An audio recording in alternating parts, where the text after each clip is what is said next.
बोलो। Welcome student, जामनीकांत BEd college के class में स्वागत है आप सभी का।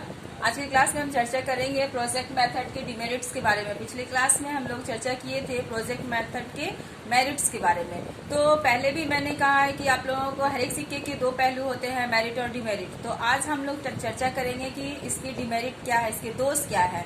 परंतु विभिन्न दोषों के होने के बावजूद भी प्रोजेक्ट मेथड जो है वो शिक्षण विधि के लिए इतना महत्वपूर्ण है कि हम उसे अपनी शिक्षा प्रणाली में अपनाते हैं और उसका उपयोग करके अपने शिक्षण प्रक्रिया को बेहतर बनाते हैं।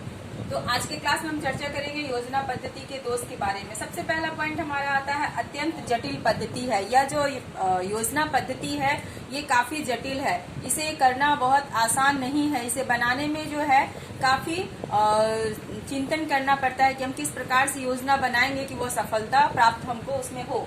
नेक्स्ट है इसमें दूसरा पॉइंट कि इसके द्वारा प्राप्त ज्ञान अव्यवस्थित श्रृंखला विहीन रूप में होता है। हम जो योजना का निर्माण करते हैं और उसके अकॉर्डिंग जब हम किसी ज्ञान की प्राप्ति करते हैं तो ये जरूरी नहीं है कि वह सीक्वेंस में ही हो। जब हम क्लासरूम में पढ़ाई करते हैं तो वो सीक्वेंस में होता है, लेकिन अगर हम किसी प्लानिंग के अकॉर्डिंग करते हैं तो ये जरूरी नहीं है कि हम उसी सीक्वेंस में जो है उसी योजना के आधार पर ज्ञान को प्राप्त कर सकें। नेक्स्ट है आपका कि इसके लिए धन की आवश्यकता अधिक होती है। पहले भी हमने कहा आपसे कि इस पद्धति को अपनाने के लिए धन और समय दोनों लगता है, तो धन की आवश्यकता होती है। अगर हम किसी भी ऐतिहासिक स्थल को दिखा करके बच्चों को सिखाने का प्रयास करते हैं तो उस ऐतिहासिक स्थल में ले जाने के लिए हमें कई प्रकार की प्रक्रियाओं से गुजरना पड़ता है, उसके लिए प्लानिंग करनी पड़ती है। तो इसमें जो है ये धन की आवश्यकता काफी होती है और इसके लिए जो है हर एक स्टूडेंट जो है वो सक्षम नहीं होता। नेक्स्ट है आपका कि सामाजिक अध्ययन में संपूर्ण विषय वस्तु का शिक्षण नहीं दिया जा सकता। हम लोग कहते हैं कि सोशल साइंस के अकॉर्डिंग जो है योजना का निर्माण करके हम विभिन्न प्रकार के विषय वस्तु के बारे में ज्ञान एकत्रित कर सकते हैं और बच्चों को दे सकते हैं, लेकिन ये जरूरी नहीं है कि सोशल साइंस के अंतर्गत जो है वो सारी विषय वस्तु के जो है हम योजनाबद्ध पद्धति के माध्यम से जो है वो ज्ञान बच्चों को दे, ये संभव नहीं है।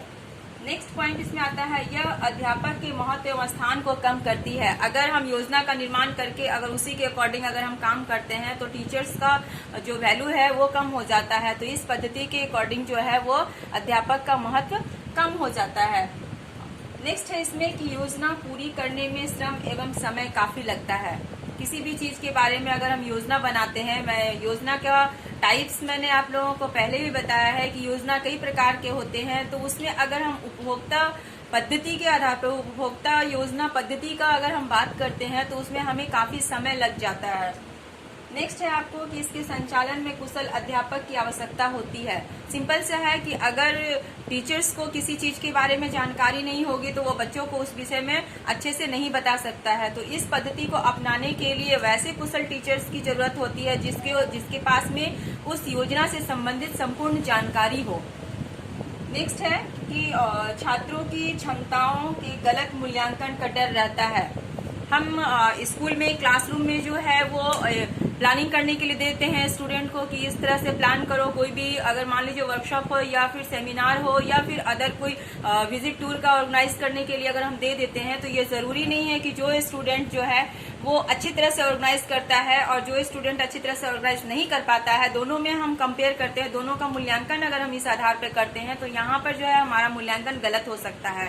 हो सकता है कि जो स्टूडेंट बहुत अच्छे से योजनाबद्ध तरीके से कार्य कर रहे हो लेकिन वो क्या है बेसिकली नॉलेज जो है उनका वैसा मजबूत नहीं होता है, यानी वो सिलेबस के अकॉर्डिंग अगर हम कहें तो मूल्यांकन जब करते हैं तो उसमें वो पिछड़ जाते हैं। तो इस तरह से एक ही चीज को लेकर के हम बच्चों का मूल्यांकन नहीं कर सकते। नेक्स्ट है आपका कि निर्धारित समय में योजना पूरा नहीं हो पाता है। अगर हम योजना पद्धति के अकॉर्डिंग ही खाली कार्य करें और अन्य पद्धतियों को अगर हम नहीं अपनाते हैं और केवल इसी पद्धति के अनुसार हम अपनी शिक्षण प्रक्रिया को पूरा करते हैं तो हो सकता है कि हम जिस समय को लेकर के जिस टारगेट को लेकर के हम योजना बनाए हैं उस उद्देश्य में हमारा वो पूरा नहीं हो। यानी समय जो हम लेके चलते हैं कि अगर हमको 1 महीना के अंतर्गत ये सारा चीज कंप्लीट कर लेना है तो हो सकता है कि जिस तरह से हमने प्लानिंग किया उसमें ज्यादा समय लग जाए या कम समय लग जाए। यानी समय सीमा जो है उसको हम निर्धारण नहीं कर सकते हैं। हो सकता है समय पे हमारा योजना पूरा नहीं हो, तो इस तरह से हम अपने उद्देश्य से वंचित रह जाते हैं। नेक्स्ट है आपका कि शिक्षा के उच्च स्तर पर योजनाएं सफल नहीं रहती।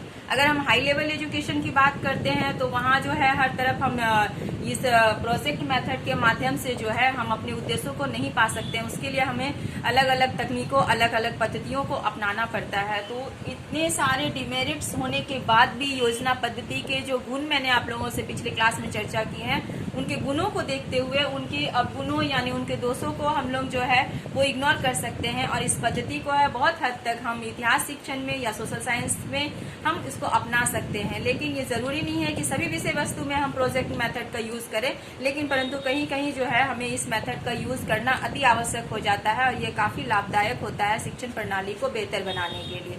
तो आज के क्लास में इतना ही। Thank you.